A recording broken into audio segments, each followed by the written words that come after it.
City న్యూస్కు స్వాగతం. Bypass రోడ్లోని శ్మశాన వాటికను అభివృద్ధి పరిచేందుకు పలు స్వచ్ఛంద సంస్థలు ముందుకు వస్తున్నాయని టీడీపీ నాయకులు తెలిపారు. బైపాస్ రోడ్డులోని హిందూ శ్మశాన వాటిక అభివృద్ధి చేసేందుకు పలు స్వచ్ఛంద సంస్థలు ముందుకు వస్తున్నాయని టీడీపీ నాయకులు తెలిపారు. మొత్తం 14 ఎకరాల విస్తీర్ణం కలిగిన ఈ శ్మశాన వాటికలో కేవలం కొంత స్థలం మాత్రమే ఉపయోగకరంగా ఉందని, మిగిలిన ప్రాంతమంతా విస్తరించి ఉన్న చెట్లను నగరపాలక సంస్థ ఆధ్వర్యంలో తొలగిస్తున్నట్లు వారు తెలిపారు. 14 ఎకరాలలో చెట్లను తొలగిస్తే ఫోనిక్స్ సంస్థ అధినేత చుక్కపల్లి సురేష్ మోక్షధామాన్ని అభివృద్ధి చేసేందుకు స్వచ్ఛందంగా ముందుకు వచ్చారని టీడీపీ నేతలు వివరించారు.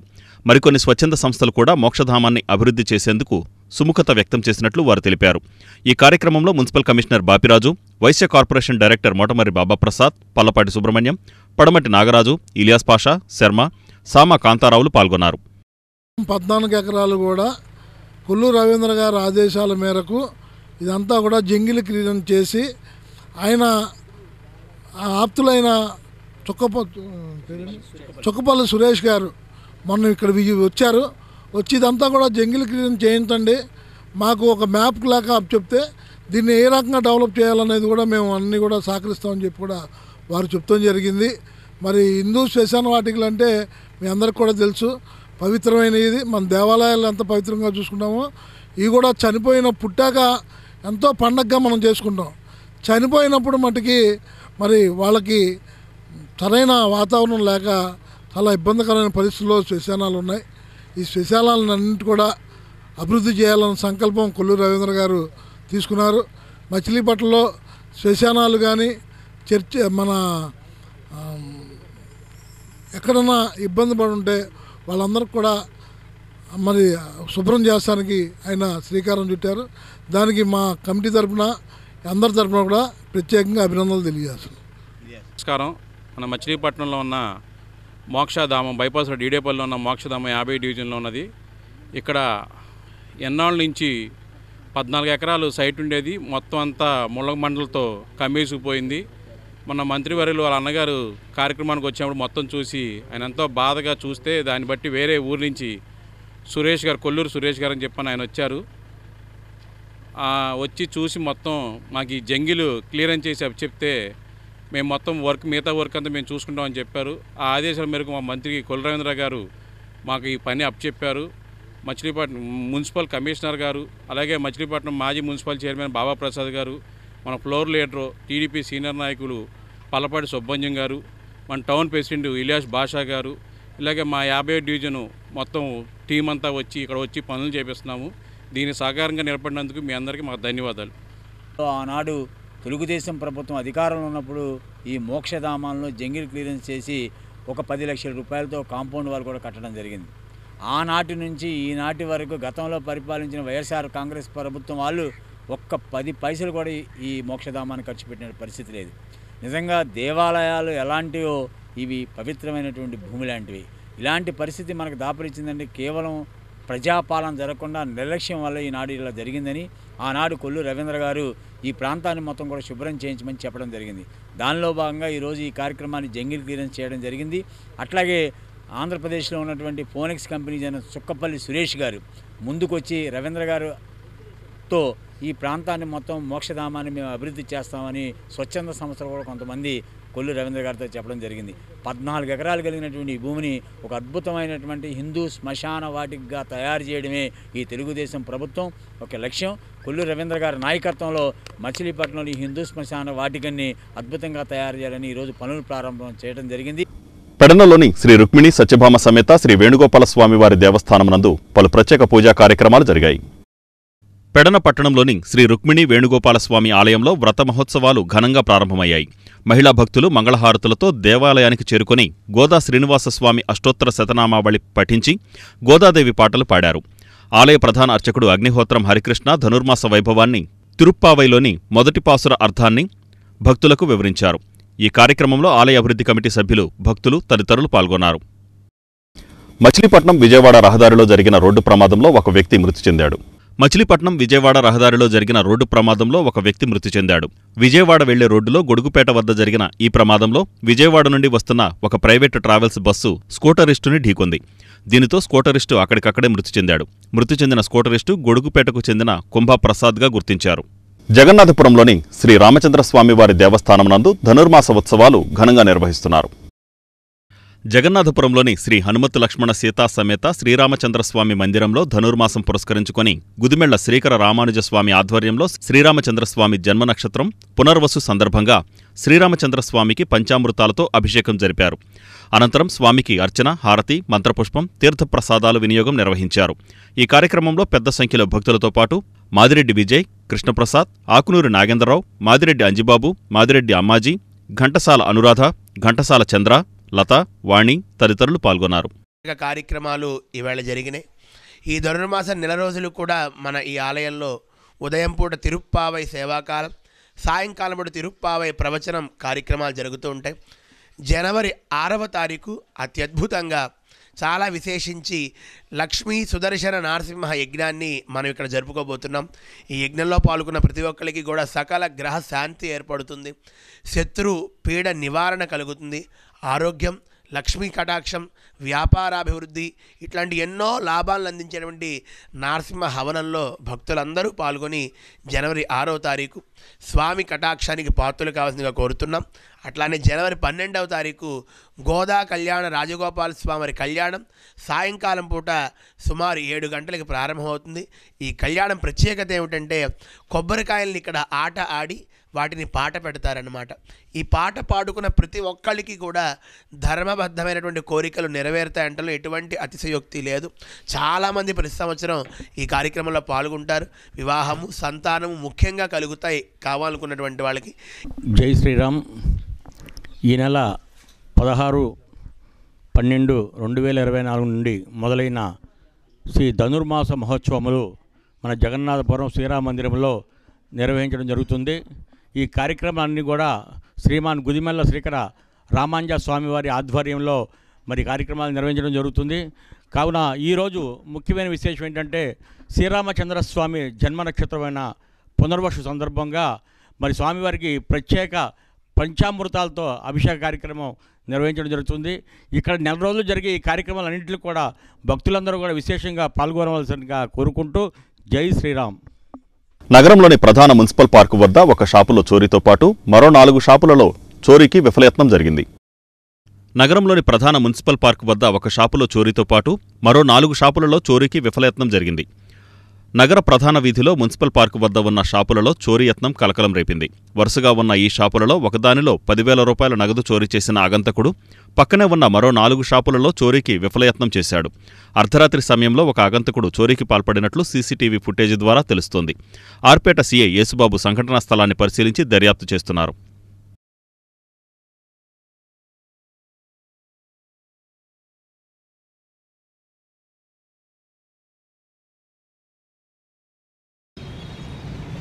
వెంకటేశ్వర మొబైల్స్ అనే నా షాపు ప్లస్ పక్కన దాత్రి సురేష్ గారిది, పక్కన కార్తికేయ మొబైల్స్ గణేష్ది, బిక్సీ ఉంది, అన్ని అటెంప్ట్ జరిగింది.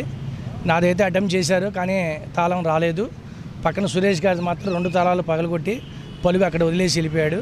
కానీ లోన షట్టర్ ఉంది కాబట్టి ఆ 2వ షట్టర్ కూడా పగలగొట్టాడా లేదనేది క్లూస్ టీము పోలీసు వారు సిఐ గారు చెప్పారు. క్లూస్ టీం వస్తుందని, అది వస్తే కానీ మనకి లోన ఏం జరిగిందని తెలియదు.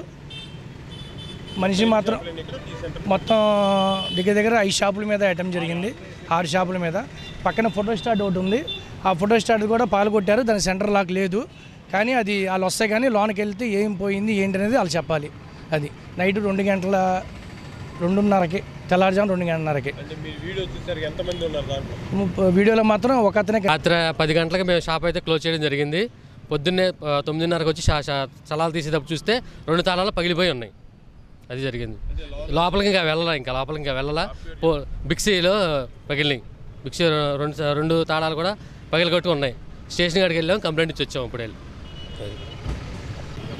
నాది పార్క్ పక్కన షాప్ నెంబర్ 2 దాత్రీసల్ షాప్. అన్ని షాపుల కన్నా కూడా నా షాప్కి ఎక్కువగా మొత్తం డ్యామేజ్ చేశాడు. నాది 2వ షట్టర్ కూడా ఉండటం వల్ల ఇంకా లోపలికి వెళ్ళడం లేదని చెప్పి ఒక చిన్న కన్క్లూషన్. లోపల సీసీ ఫుటేజ్ ప్రకారంగా చూస్తే కనుక నార్మల్గా ఉంది. నాకు క్లూస్ టీమ్ కోసం వెయిటింగ్ చేస్తాను.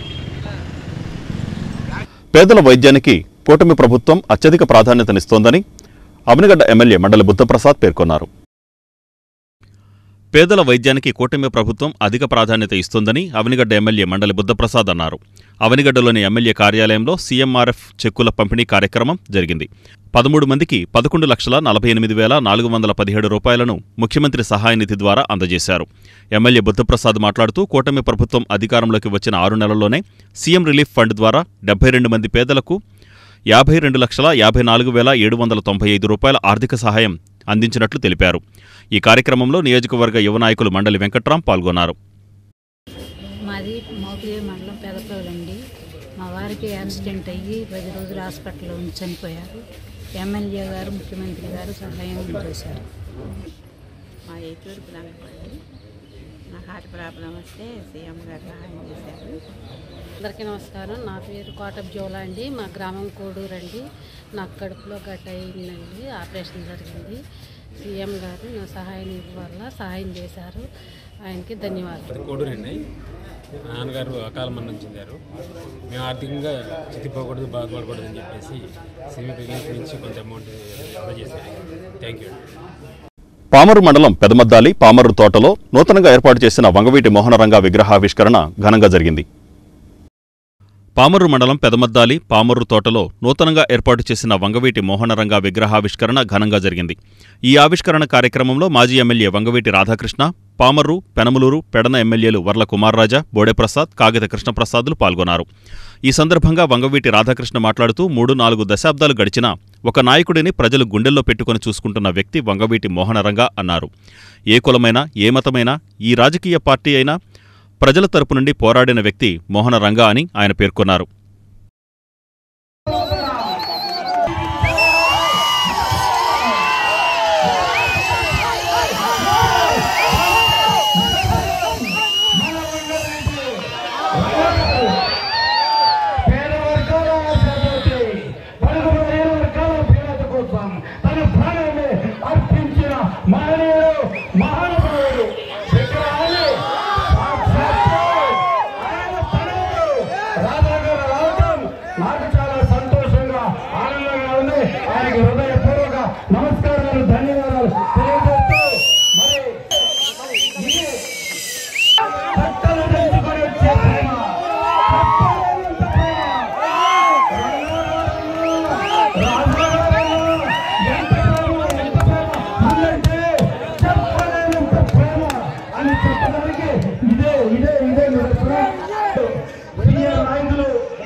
ఈ కార్యక్రమ ముఖ్య అతిథులు శ్రీ అతనికి అతి ముఖ్యంగా ఇక్కడ విచ్చేసిన రంగగారి అభిమానులందరికీ పేరు పేరు దశాబ్దాలైనా సరే ఒక నాయకుడిని గుండెల్లో పెట్టి చూస్తున్నారని చెప్పంటే అది ఒక కీర్తి చేసి వంగబెట్టి మోహన్ గారు చెప్పని సకాలంలో చెప్పుకుంటారు. ప్రజల తరపు నుంచి పోరాడితే ఏ ప్రాంతమైనా సరే, ఏ కులమైనా సరే, ఏ పార్టీ అయినా సరే ప్రజలు ఎల్లప్పటికీ ఆదరిస్తారని చెప్పని ఒక నిదర్శనమైన రూపం ఎవరని చెప్పంటే ఒక కీర్తి శేషులు వంగవీటి మోహన్ రంగ గారు ప్రాంతానికి రంగ గారికి ఎంతో సాన్నిహిత్యం సంబంధాలు ఉన్నాయి. ఎందుకని చెప్పండి, ఇప్పుడు కష్టం వచ్చినా సరే ఇక్కడ పవన్ గారిని పొందేవాళ్ళు, వాళ్ళ కుటుంబ సభ్యులందరూ ఎప్పటి నుంచో కలిసికట్టుగా ప్రయాణం చేశారు. ఇవాళ ప్రభుత్వం ఏర్పడిన తర్వాత మీరు చూపిస్తున్న అభిమానం, అండదండలు, మీ పోరాటానికి అందరూ మీ వేదిక మీద నుంచి సగర్వంగా మాట్లాడుతూ ఉన్నాం. పెద్దవులింగిపాలెం దర్గా వద్ద ఉరుసు మహోత్సవం ఘనంగా నిర్వహించారు. పెద్దవులింగిపాలెం దర్గా వద్ద ఉరుసు మహోత్సవం ఘనంగా నిర్వహించారు. హజరత్ సయ్యద్ సిలార్జాన్ మస్తాన్ ఔలియా, హజరత్ సయ్యద్ బనీఫ్ షా ఔలియా 157వ ఉరుసు మహోత్సవం పెద్దవులింగిపాలెం దర్గా వద్ద వైభవంగా జరిపారు. ఈ సందర్భంగా గంధం ఉత్సవంతో పాటు దీపాలంకరణ చేశారు. అనంతరం అన్న సమారాధన నిర్వహించారు. ఈ కార్యక్రమంలో భక్తులు పెద్ద సంఖ్యలో పాల్గొన్నారు. 22 సంవత్సరం నుంచి ఎన్నో ఇబ్బంది పడి బాబాగారికి దర్గాలో ఎన్నో బాధలు, ఎన్నో చెత్త చెదారాన్ని చూసి శుభ్రం చేసి దీన్ని కట్టాలని ఎన్నో ఇబ్బంది పడుతున్నాను. దానికోసం మీరు సహకరించండి. అందరూ తెలిసిన వాళ్ళందరూ ఏదో ఒక కిట్ట సిమెంట్ కట్ట కానీ ఏది కానీ విరాళం ఇచ్చుకున్న వాళ్ళు ఇచ్చుకుంటే ఈ దర్గాని ఒక రూపంగా తెచ్చి మీ అందరికీ మీ ఒక్క ఆశీర్వాదాలు ఈ బాబాగారి ఆశీర్వాదాలు అందరికీ ఉంటుంది. మీకు ఒక ఇబ్బంది ఉన్నా, మీ ఇంట్లో ఉన్న గాలిలో ఉన్న ఏదేమన్నా మొత్తం పోతాకి ఇంట్లో ఉన్న దరిద్రం ఉన్నా తీసే అధికారం ఆ బాబాగారికి ఉంది. జిలాజాన్ మస్తాన్ వలికి ఈ ఒక్క బనిషా వలికి మీకు ఒక మహిమని పొందాలంటే మీరు వారం వారం వచ్చి వెళ్తా ఉంటే మీకే తెలుస్తుంది, మీరే మంచి చేస్తారని నేను అనుకుంటున్నాను. ఈ బాబా గారి గురించి ఎన్నో సంవత్సరాలు ఉన్నాయి అయినా కానీ మాకు తెలియదు. 157 సంవత్సరాలే మాకు తెలుసు. అంతకుముందు ఎన్నోసార్లు నుంచి ఎంతోమంది చేశారు, ఎంతోమంది వదిలేశారు. ఆ బాబా గారి దర్శనం వల్ల ఈ రోజున మాకు ఎన్ని ఒక్క ఇబ్బంది కష్టాలు వచ్చినా ఈ రోజు ముజావరిగా ఉండి ఈయన నడిపిస్తున్నారంటే మాకు మంచే జరుగుతుంది. మాకు అనేది కీడని ఎన్ని ఒక్క ఆపదలు వచ్చినా ఆ ఆపత్తిని కూడా ఉరుసు మహోత్సవం అందరూ ఈరోజు భక్తితో పాల్గొని చాలా గ్రాండ్గా చాలా అద్భుతంగా చేస్తున్నారు. ఈ ఉరుసు గత 150 సంవత్సరాల నుంచి ఈ ఉరుసు జరుగుతుంది. మీరు అందరూ చక్కగా పాల్గొని బాబాగారు దీవెనలు తీసుకొని వెళ్ళాలని కోరుకుంటున్నాను. ఇవాళ ఈరోజు ఉరుసు, రేపు దీపారాధన, ఎల్లుండి లంగర్ జరుగుతుంది. బాబాగారి ప్రసాదము వచ్చి అందరూ దీవెనలు తీసుకుని వెళ్ళాలని కోరుకుంటున్నాం.